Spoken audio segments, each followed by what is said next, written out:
এই পৃথিবী তোমার মনে রাখবেন, কেউ তোমার জন্য বসে নাই রে আব্বা। তুমি অ্যাক্সিডেন্ট করে দেখো, পিছনের গাড়ি থামে না, সাইড দিয়ে যায় না। কত সিএনজি প্রতিদিন অ্যাক্সিডেন্ট হয় না, কত গাড়ি, কত মানুষের লাশ পড়ে থাকে, কত মানুষ আহত হয়ে পড়ে থাকে। হয়তো 5 মিনিট জ্যাম বাজে, 10 মিনিট জ্যাম বাজে, এরপরে আস্তে আস্তে সাইড দিয়া সবাই চলে যায়। স্বার্থপর এই দুনিয়া, কেউ থামে না। ধোকা ধোকা। এই বন্ধু নামের যেসব শয়তান তোমার লগে এখন আড্ডা দেয়, নারী দেখে, ছবি দেখে, উলঙ্গ দৃশ্য দেখে, তোমারে ফুর্তি করে, এই হাইওয়ান তোমার বিপদে থাকবে না। তুমি পাওটা ভাঙ্গা দেখো, আর ওরে ক বন্ধু তোর ফাড়ও তুই ভাঙ, সে জীবন না বলে ভালো থাকিস, আচ্ছা যায়। এই জন্য চরিত্রহীনের খপ্পরে পড়ো। আমি বললাম চরিত্রহীনের খপ্পরে পড়ো, নিজেরে চালাক মনে করো। আম হাসিবাল্লাযীনা ইয়ামালুনা আস-সাইয়্যাতি আন ইয়াসবিকুনা, আল্লাহ বলে বান্দা ভেবো না গুনাহ করে আমারে ডিঙ্গায় লাইবা। আল্লাহ নিষেধ করছে, বান্দা পুলিশ, র‍্যাব, বিজিবি, আর্মি সব তুমি ফাঁকি দিবা, এই পৃথিবীর সব, কিন্তু আমারে ফাঁকি দিবা কেন? আমাকে ডিঙ্গাইবা কেন? অতএব বাপ, অনেক রাত হয়ে গেল। আমি সবার কাছে অনুরোধ করি, প্রিয় কিশোর, প্রিয় নওজোয়ান, চোখের হেফাজত করো। নারী দেখো না, অস্থির ছবি দেখো না বাপ, উলঙ্গ ছবি দেখো না, মোবাইলের আসক্ত হয়েও না, নিজেরই হেফাজত করো। 5 ওয়াক্ত নামাজ পড়ো, ফজরের নামাজ কষ্ট করে হলেও জামাতের সাথে পড়ো। দেখবা ফজরের মুসল্লি যারা, আমি বলে গেলাম মাহাদির সৈনিক তারা। ফজরের মুসল্লি যারা দাজ্জালের বিরুদ্ধে লড়বে তারা। ফজরের মুসল্লি যারা বিশ্বময় কালেমার পতাকা উড়াবে তারা। এটা মাহাদির এবং ঈসার নেতৃত্বে দাজ্জালের বিরুদ্ধে, ইহুদিদের বিরুদ্ধে হাদিসের বক্তব্য হলো শেষ যুদ্ধ, চূড়ান্ত লড়াই ফজরের নামাজের পরে শুরু হবে। ফজরের মুসল্লিদেরকে সাথে নিয়ে মাহাদি এবং ঈসা যুদ্ধ শুরু করবে।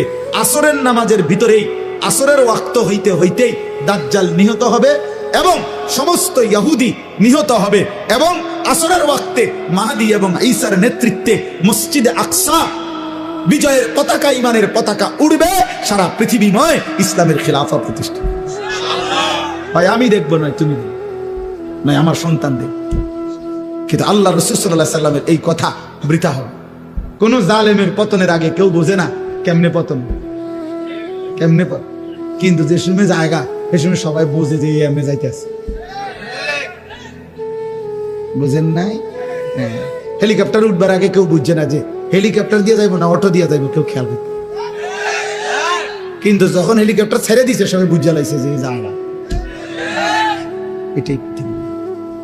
ফেরাউন মুসা আলাইহিস সালাম নদী দিয়ে যে রাস্তা হয়েছে 12টা, 1 মিনিট শুনেন তো। ফেরাউন এপাশে আইসা দেখছে যে নদীর উপরে রাস্তা, 12টা রাস্তা, এটা দিয়ে মুসার বাহিনী পার হয়ে গেছে।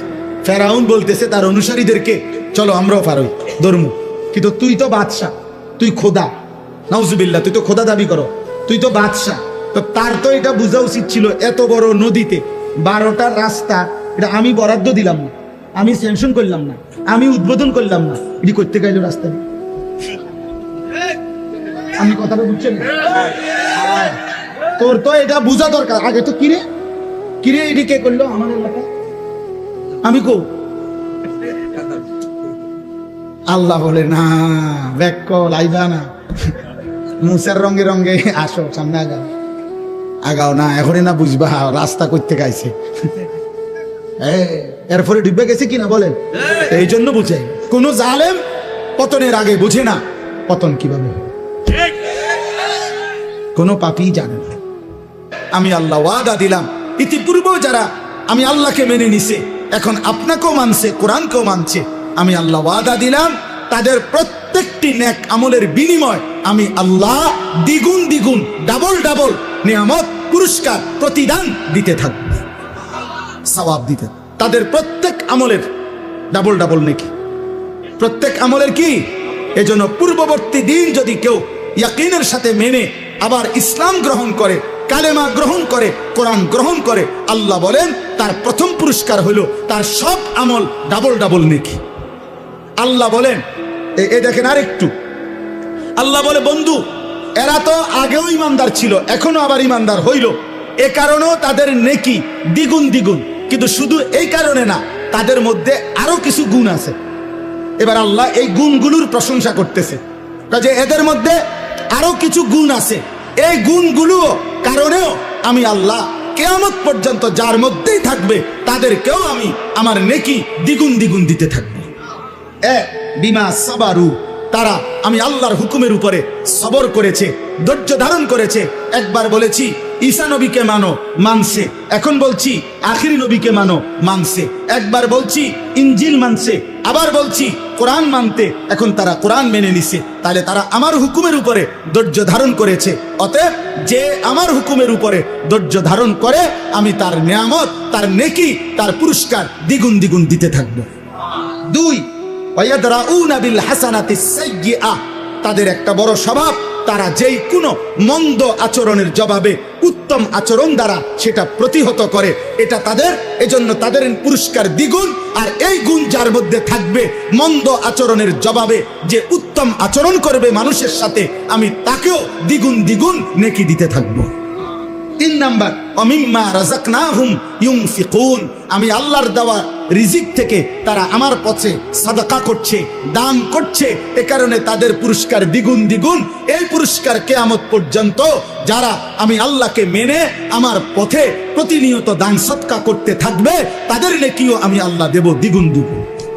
4 নাম্বার, ওয়া ইযা সামিউল লাগওয়া আ'রাযু আনহু ওয়া ক্বালু লানা আ'মালুনা ওয়া লাকুম আ'মালুকুম, আল্লাহ বলে তাদের একটা বড় বৈশিষ্ট্য, যেই কোনো বেহুদা কথা, বেহুদা কাজ, মন্দ কথা, গুনাহ মিশ্রিত কথা, অশ্লীল কথা, বেহায়া কথা, অসভ্য কথা, নাজায়েজ কথা, হারাম কথার কোনো মজলিস পরিবেশ তারা যখনই দেখে শুনে, আ'রাযু আনহু, তারা তার থেকে সরে যায়। আর তাদেরকে গুনার এই কথার মধ্যে যদি যোগ দিতে বলে, ও আইও না, ওদের বইও না, গপ মারি, গীবত করি, পরের গালিগালাজ করি, তারা বলে লানা আমালুনা ওয়া লাকুম আমালুকুম, তোমার কাজ নিয়ে তুমি থাকো, আমি আমার আল্লাহ নিয়ে আসি। সালামুন আলাইকুম, তোমার জন্য আল্লাহর কাছ থেকে শান্তি কামনা করছি, আল্লাহ যেন তোমাদেরকেও হেদায়েত দেয়। লা নাবতাগিল জাহিলিন, কোন জাহেল, মূর্খ, নাফরমান, পাপীর সঙ্গী আমরা হতে রাজি না। আল্লাহ বলে এটা তাদের আখলাক, এজন্য তাদের পুরস্কার দ্বিগুণ দ্বিগুণ কিয়ামত পর্যন্ত। আমার যে বান্দা ইমানদার, কিশোর তোমাদেরকে বলি, যুবক তোমাদেরকে বলি, বয়স্ক বাবা আপনাদেরকে বলি, আমাকেও বলি, পর্দার আড়ালের মা বোনকেও বলি, আল্লাহ বলছে যে মন্দ কথা, মন্দ কাজ, গুনার কথা, নাপাক কথা, নাজায়েজ কথা, হারাম কথা, গালিগালাজের কথা, অসভ্য কথা, বিশ্রী কথা, নোংরা কথা, কুফরি কথা, শিরকি কথা, নিফাকি কথা, বিদআতি কথা, কবিরা কথা, হারাম যত কথা, যত পরিবেশ, এখান থেকে যে অ্যাভয়েড করে চলে, আড়াল করে চলে, আল্লাহ বলে বান্দা তোর এই ধৈর্য সবরের কারণে তোর প্রত্যেক আমলের বদলা আমি দ্বিগুণ দ্বিগুণ দেব। সর্বশেষ আল্লাহ বলেন, হে নবী, শেষ কথা, আমি আপনাকে যা কিছু বলছি বন্ধু, আপনি তো বলবেন, পুরস্কার তো দিতে থাকবেন, দেব আমি। তবে একটা কথা বন্ধু মনে রাখবেন, আমার কথা, এই কোরআনের কথা, আখিরাতের কথা, কবরের কথা, আমার কালেমার দাওয়াত আপনি তো দিতে থাকবেন। তবে এটা শুধু মনে রাখবেন, চূড়ান্ত হেদায়েত শুধুমাত্র আমি আল্লাহর হাতে, কোনো মাখলুকের হাতে না। এজন্য বাপ, আমি যে কথাটা মাঝখান দিয়ে বলছি, আমি যদি মৃত্যু পর্যন্ত বলে যাই, আমাদের সমস্ত হুজুররাও যদি মৃত্যু পর্যন্ত বলে যায়, পৃথিবীর সব বক্তা, সব ওয়াইজ, সব পীর, সব বুজুর্গ একত্রে বলে গেলেও মূলত পরিবর্তন, হেদায়েত, চূড়ান্ত হেদায়েত এটা কার হাতে? ইন্নাকা লা তাহদি মান আহবাবতা, হে নবী, আপনি একা চাইলে কাউকে হেদায়েত দিতে পারবেন না। ওয়ালাকিন্নাল্লাহ ইয়াহদি মান ইয়াশা, বরং আল্লাহ যাকে চান তিনি তাকে হেদায়েত দিবেন। ওহুয়া আ'লামু বিল মুহতাদিন, প্রকৃত পক্ষে হেদায়েত পাবে কারা কারা সেটা আল্লাহই জানে। কে জানেন? একটা উদাহরণ দেই, আবু জেহেল নাম শুনছেন কিনা? আবু লাহাব নাম শুনছেন কিনা? আবু বকর নাম শুনছেন কিনা? ওমর নাম শুনছেন কিনা? তো মনে করেন এই 4 জন মানুষের নাম বললাম, 4 জনই কুরাইশ, 4 জন একই বংশের লোক, একই মহল্লার মানুষ, একই মক্কার মানুষ, নবী সাল্লাল্লাহু আলাইহি সাল্লামের আশেপাশে থাকে এরা। আল্লাহ তাআলার দায়িত্ব নিয়ে পেয়ে নবী সাল্লাল্লাহু আলাইহি সাল্লাম কালেমার দাওয়াত, ইমানের দাওয়াত আবু জেহেলকেও দিছে, আবু লাহাবকেও দিছে, আবু বকরকেও দিছে, ওমরকেও দিছে। কিন্তু আসমানওয়ালা রব আল্লাহ বলছে, বন্ধু আবু বকরকে আমি নিলাম, আবু জেহেলকে নিলাম না। ওমরকে নিলাম, আবু লাহাবকে নিলাম না। যদি বলেন এই দুইজনকে কেন নিলেন, আল্লাহ বলবেন আমার ইচ্ছা। যদি বলেন এই দুইজনকে কেন নিলেন না, আল্লাহ বলবেন আমার ইচ্ছা। কার ইচ্ছা? এই জন্য নওজোয়ান তোমাদেরকে বলি, শেষ কথা, রাত গভীরে আব্বা মনে রাখো, তুমি ছাড়াও ইসলাম বিজয় হবে। হ্যাঁ, সেদিন আবু জাহেলকে ছাড়া, আবু লাহাবকে ছাড়াও ইসলাম বিজয় হইছে, কালেমার বিজয় হইছে, পৃথিবীময় আল্লাহর দ্বীন প্রচার হইছে। অতএব অতএব আমরা এতটুকুই শুধু যে আমরা বলি, আমাদের জিম্মাদারি এটাই, যত চিৎকারি করি, যত আহাজারি করি, যত চোখের পানি ফেলি, ফায়সালা কোথায়? কোথায়? খালাস, আমরা এই আশায় আছি যে ফায়সালা তো আসমানওয়ালা দিবে। অতএব মাহদী আসবে, দাজ্জাল বের হবে, ইসলামের বিজয় হবে, দাজ্জালের পতন হবে, ইহুদিদের পতন হবে, পৃথিবীময় ইসলামের খেলাফত উড়বে, কালেমার পতাকা উড়বে। খোদার কসম, আগামী দিনে আরেকবার কসম খোদার, নবী বলছে যদি ইসরাফিলের ফু দিতে আর একদিনও বাকি থাকে কিয়ামতের, তবুও মাহদী আসবে, দাজ্জাল বের হবে, যুদ্ধ হবে, ঈসা আলাইহিস সালাম আসমান থেকে নেমে আসবে, ইহুদিদের শেষ বেঈমানের পতন হবে, মৃত্যু হবে, আল্লাহর কালেমা, ঈমানের পতাকা, ইসলামের খেলাফা সারা পৃথিবীময় আরেকবার প্রতিষ্ঠিত হবে। খোদার কসম, এটা আখিরি নবীর ফয়সালা। নবী সাল্লাল্লাহু আলাইহি সাল্লাম এটা বলেছেন। অতএব ইমানদার যুবক, দ্বীনের জন্য, মাহাদির জন্য, ইসলামের জন্য, কালেমার জন্য কয়জন লাগবে? এই ফয়সালা কার হাতে? কারে নেবে এই ফয়সালা কার হাতে? অতএব চরিত্রহীন যুবক, লম্পট যুবক, নারী, অশ্লীল ছবি, জিনা ব্যভিচারের দৃশ্য দেখে তোমরা যারা আছো, মনে করো না তোমার মতো অপদার্থের জন্য ইসলাম আটকায় যাবে। তোমার মতো আকামলা ছাড়াও ইনশাআল্লাহ ইসলামের বিজয় হবে। কিছুদিন আগে সে বলছে যে এই পৃথিবীতে যার কাছেই একটি বড় মোবাইল আছে, এই নেতানিয়াহু বলছে, হ্যাঁ, সে বলছে যার হাতে একটা বড় মোবাইল আছে সারা পৃথিবীর, মনে রাখতে হবে তার হাতেই আমাদের টুকরা আছে। বুঝেন নাই? বড় মোবাইলের পার্টস, কোনো না কোনো পার্টস, বুঝে নাই হিসাব ভাইয়া? ওরা আমগরে কেমনে আটকাই লাইছে। আমাদের চুল, আমাদের চেহারা, সন্তান আমার মুসলমান, বাপ মুসলমান, মা মুসলমান, চুল দিকে তাকাইলে বোঝা যায় সে বেঈমান। সারাদিনের চলাফেরা দেখলে বোঝাই যায় সে বেঈমান। নবী সাল্লাল্লাহু আলাইহি সাল্লাম তো স্পষ্ট বলছে, নবীজির লোকে আপনি রাগ করতে পারবেন? তো নবীজি তো বলছে মান তারাকা সালাতাম মুতাআম্মিদান ফাকাদ কাফারা, যে ইচ্ছে করে নামাজ ছেড়ে দিল সে কাফের হয়ে গেল। তো এর ব্যাখ্যা তো আছে, কিন্তু ব্যাখ্যা তো পরে, শাব্দিক তর্জমা তো ফাকাদ কাফারা। এই ছেলে বেটা, মুসলমানের বাচ্চা, শোন বেটা, মুমিনের সন্তান, রক্তে যদি এক ফোঁটা ঈমান থাকে আল্লাহকে সিজদা দিও।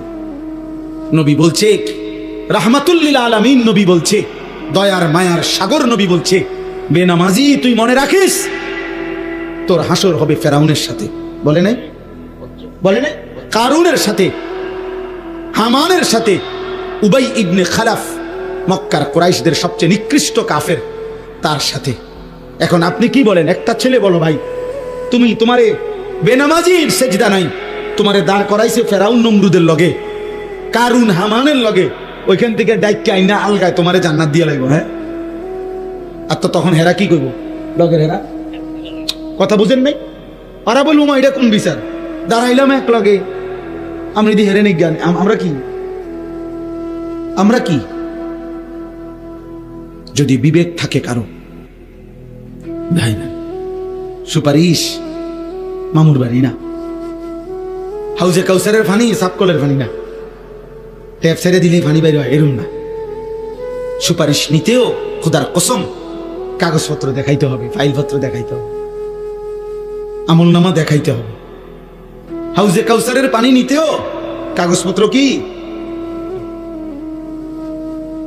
বোঝেন নাই কথা? আমলনামা দেখাইতে হবে, আমলনামা দেখাইতে হবে। কি দেখাবেন ভাবেন? নবী সাল্লাল্লাহু আলাইহি সাল্লাম যখন আমলনামা দেখবে আর বলবে, উম্মত এটা তোমার নাম আনিসুর রহমান, 30 বছর সুদ খাইলা, আমার উম্মত 365 দিনে কোনোদিন ফজরের নামাজ পড়ো নাই, তুমি আমার উম্মত। 60 বছর বয়সে বিড়ি সিগারেট খাইলা, তুমি আমার উম্মত। 60 বছর বয়সও গালি ছাড়া কথা বলো না, তুমি আমার উম্মত। 50 বছর ধরে নাটক, সিনেমা, নর্তকীর ছবি দেখো, তুমি আমার উম্মত। এটা আমার উম্মতের আমলনামা? আমি সর্বশ্রেষ্ঠ নবী, তুমি আমার শ্রেষ্ঠ উম্মত, শ্রেষ্ঠ উম্মতের এই আমলনামা?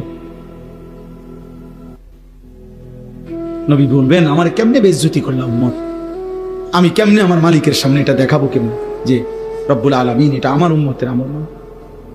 বলে, বলো না ভাই, একটা ছেলে বলো, একজন বদলাও, একজন বদলাও দোস্ত, একজন বদলাও, একজন ফিরে আস। আমি তো শুরুতেই বলছি আমি নির্বাচনের প্রার্থী না, আমার কোনো মার্কা নাই, ভোটের আশায় আসি নাই, আখিরাতের আশায় আসছি, আখিরাতের আশায়। মজার কথা শুনবেন আপনি, আমি আছি সারা দিনে ভাত খাইনি, আমার ব্যস্ততা আমার এখনো খাওয়ার সুযোগ দেয়নি। অন্য কিছু খাইছি, গাড়িতে বসে ভবন খাইছি, কলা খাইছি, এমনি সময় কুলাইতে পারছি। এই রাস্তার ভয়ে, জ্যামের ভয়ে আমার মাগরিব রাত বয়ান ছিল মাধবপুর,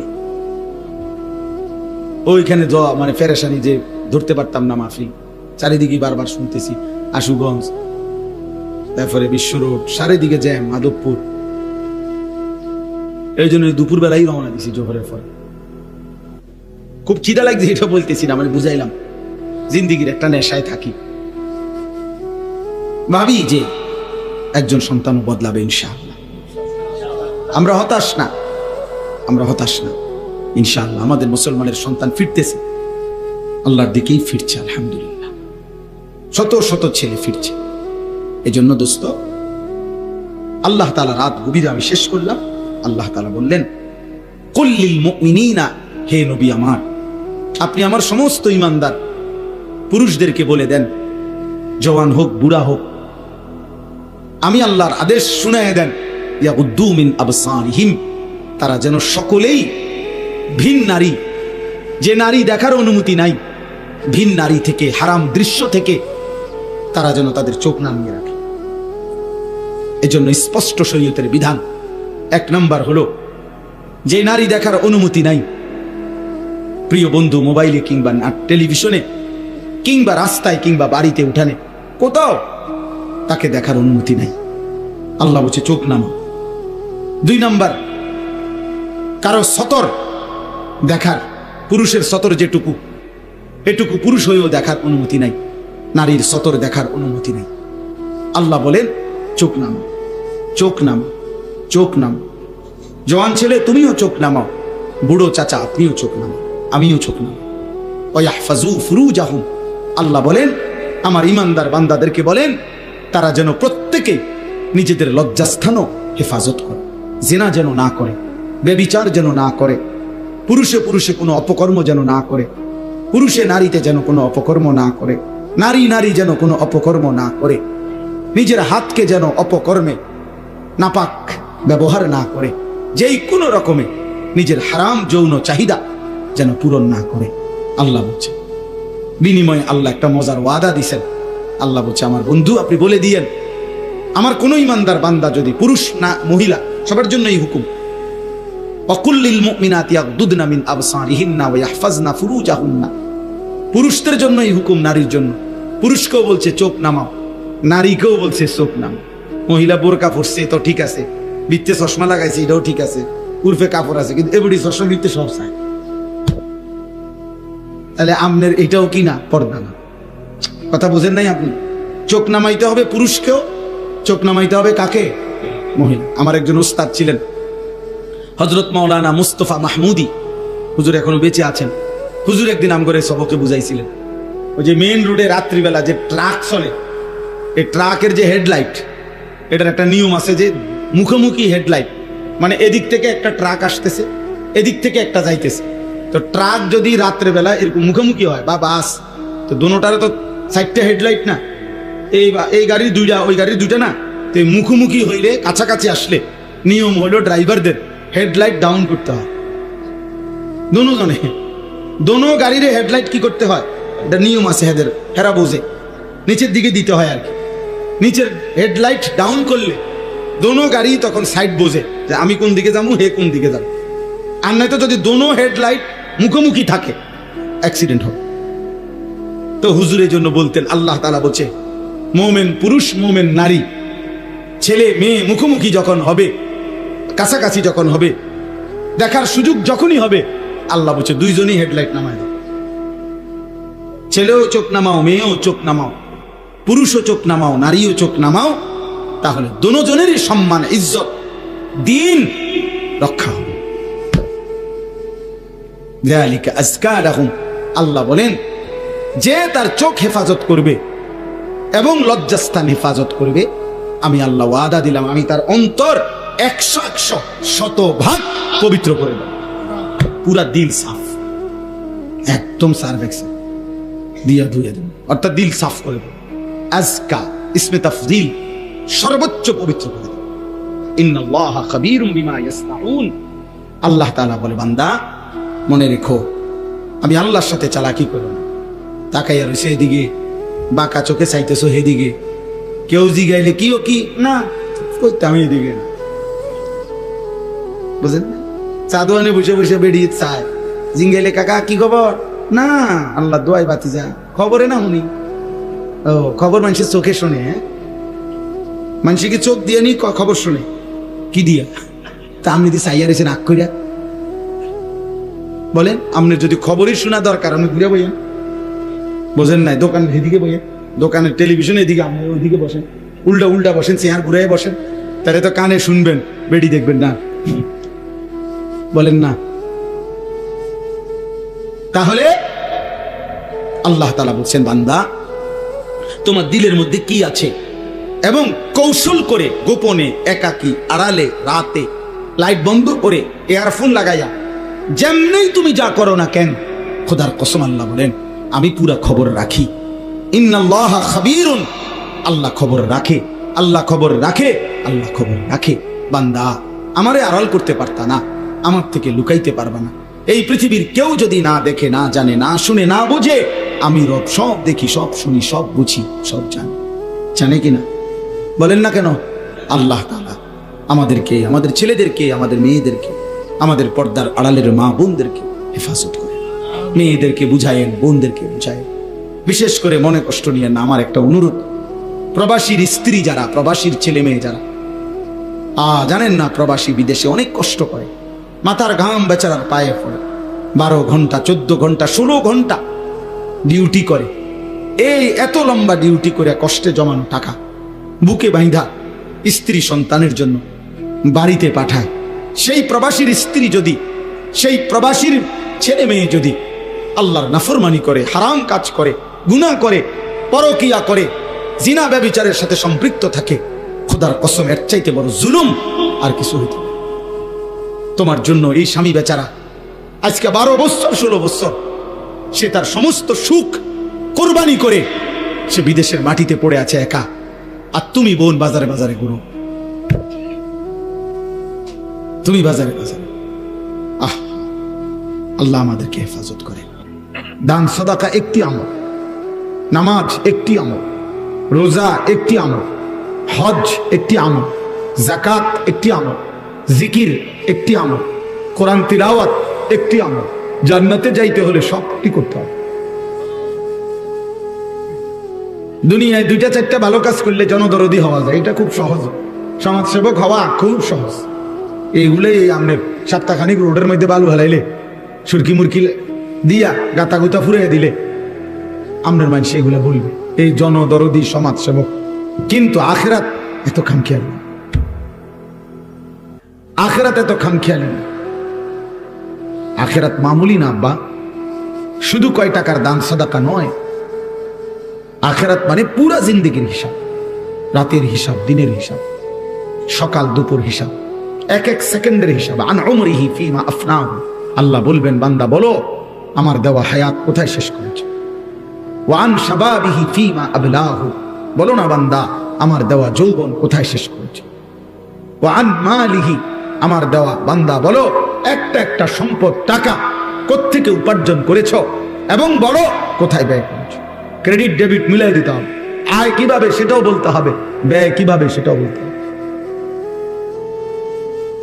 ওয়া মাযা আমিলা ফীমা আলিম, এবং আমার কথা, কোরআন সুন্নাহর কথা, আমার বন্ধুর কথা, যা যা শুনেছ তা অনুযায়ী কি পরিমাণ আমল করেছ তুমি বলো তুমি শুনছো কিনা যে নামাজ 5 ওয়াক্ত ফরজ।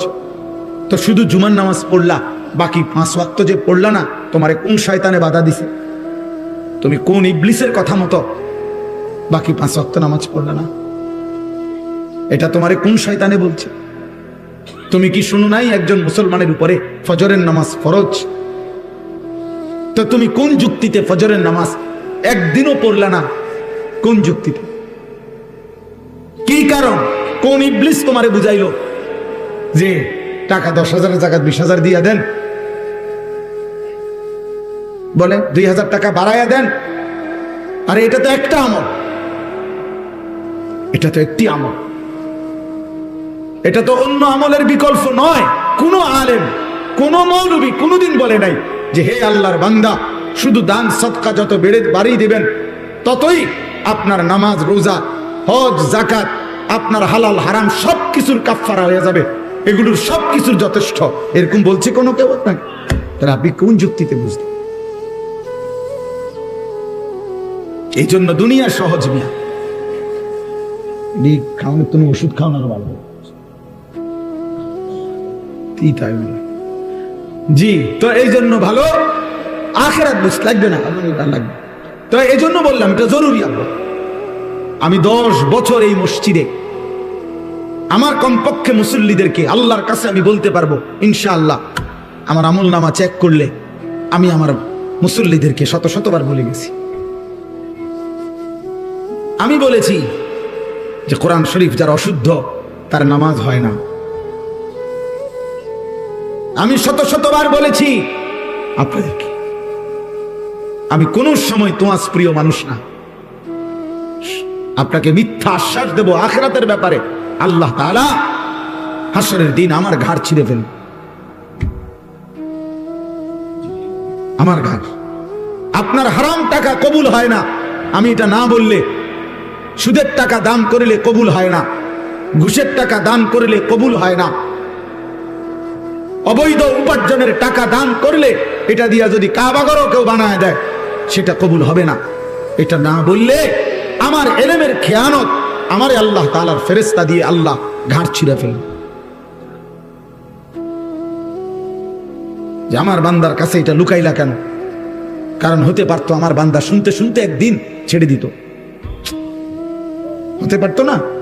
কিন্তু আমি যদি নাই বলি, টোটাল এই বেচারা যদি নাই জানে, সবসময় তেলে দিয়ে গেলাম, সবসময় তাইলে দিয়ে গেলাম হাওয়াটারে, তাইলে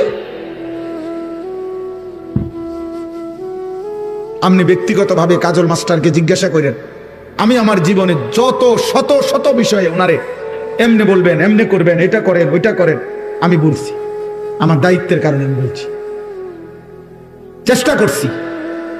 অতএব বাপ আখিরাত খামখেয়ালি না, সাবধান মনে করুন। নবী সাল্লাল্লাহু আলাইহি সাল্লামের সুপারিশ এটা জান্নাত নয়, এটা আবেদন, ফয়সালা আল্লাহর হাতে। সুপারিশ মানে কি নয়? ফয়সালা নয়, সুপারিশ মানে আবেদন। ফয়সালা কার হাতে?